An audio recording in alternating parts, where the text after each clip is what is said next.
Hello and welcome back to Soulful Sundays, brought to you by Soulful Nectar. I am your guide, Erin LaFleur, your partner in all things self-love and self-care with a little bit of sisterhood magic. And I'm so grateful that you're here with me today, sis. This, Soulful Sundays, is our sacred space where we pause, we breathe, and we refill our cups with love, care, and intention. And if you're new here, Soulful Sundays is all about guiding you back to yourself because you, my love, deserve to be nurtured, seen, and honored. This month, we're stepping into a brand new series entitled The Sacredness of Self-Care. Now, if you've been riding with me since August, you know we just finished exploring the foundations of self-love. And let me tell you, self-care is when self-love puts her boots on the ground. You heard. It's where love for yourself shows up in your daily life and the choices that you make and in the energy that you protect. Are you ready? Are you ready? Are you ready for this week's episode? I hope so.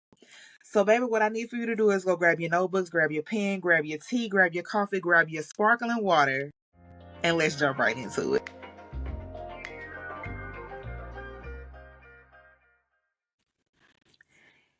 So let's kick this month's series off with answering the question, why is self-care so important? Let me know in the comments how you feel about that. But according to the National Institute of Mental Health, self-care is essential. It is necessary for maintaining your physical, your mental, and your emotional well-being.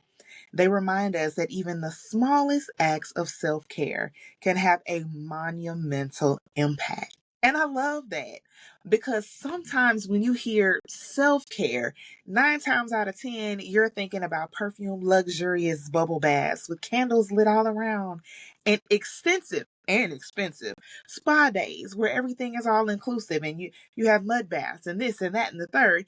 And also those type of weekends where you catching flights and not feelings. And I understand that those are fine and good, but self-care is much, much deeper than that, honey.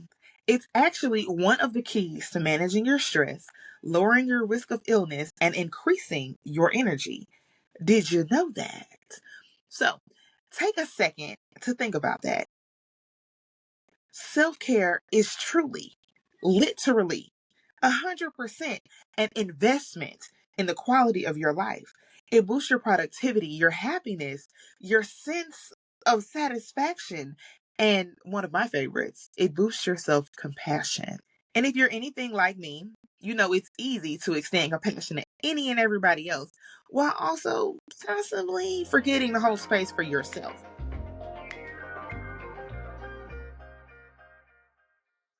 Now, here's what I say often. Self-care is not a one-size-fits-all thing. It may take trial and error to discover what works best for you. So don't get discouraged if the first option you tried does not resonate with you. Maybe meditation feels like watching paint dry, and that's perfectly fine. And if you're into art, you can actually try painting instead. You can try sculpting, writing, drawing, and if you're someone who loves to move, and you can combine that art with exercise and do something like dance. That is self-care too. Did you know that?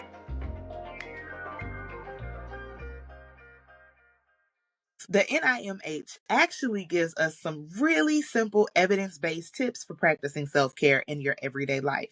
And they're ones that I've been talking about all the time. So now, baby, it's backed by scientific research.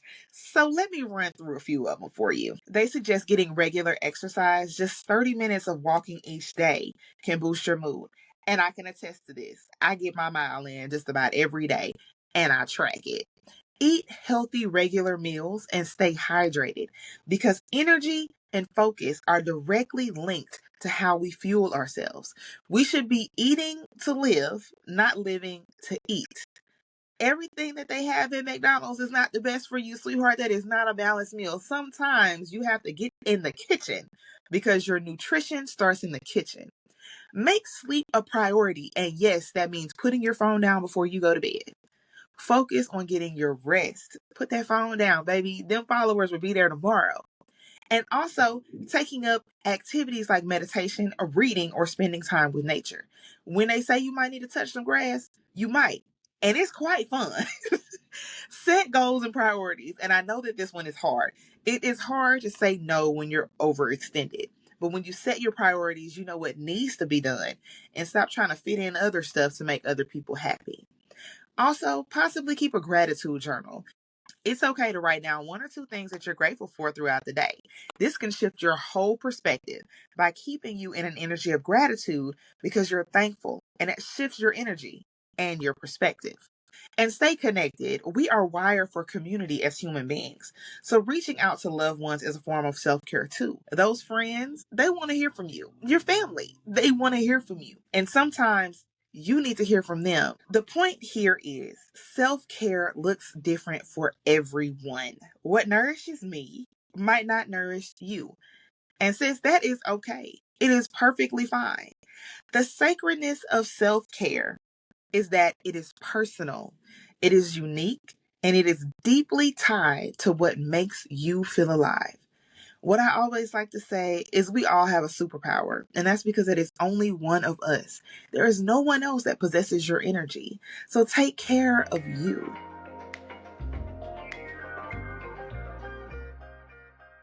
And before we close out today, I want to leave you with a little challenge. Something simple, doable, yet powerful. Let's call it the 5-minute self-care reset. This week, I challenge you to try at least one of these 5-minute self-care practices each and every day. And I want to leave you with this. When you treat self-care as sacred, you stop seeing it as selfish and you start seeing it as essential. Your joy, your health, your energy, they matter. You matter. And when you honor them, everything else in your life begins to flow together better.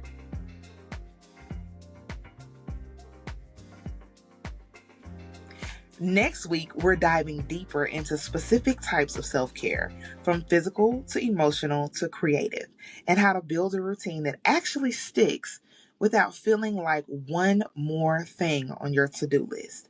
And this is something that I struggle with personally. So stay tuned. It's going to be a juicy one. Thank you so much for joining me today on Soulful Sundays with me, Erin LaFleur. Remember, you are worthy of love, compassion, and care, especially from yourself. If today's message resonated with you, head over to soulfulnectar.com to grab the tools that will help you support your self-love journey and help you to bloom from within. And don't forget to subscribe to our email list so you never miss a Soulful Sunday episode. Until next Sunday, take a deep breath, drink your water, and remember, self-care isn't extra, it's essential. Y'all have a great day.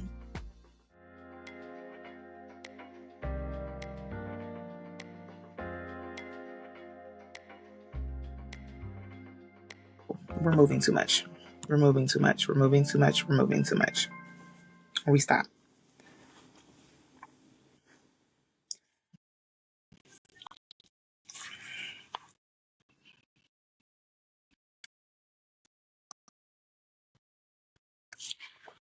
Now, if you've been riding with me since August, you know I'm gonna have to wait.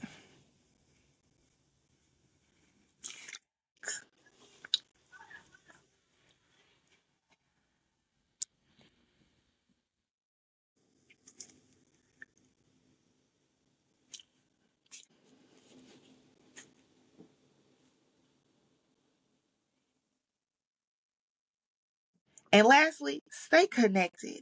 We are wired for community. We're moving.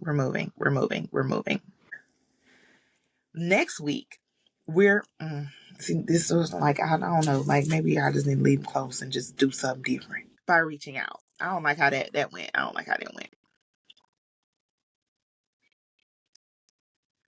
I don't like. I'm probably gonna cut that out.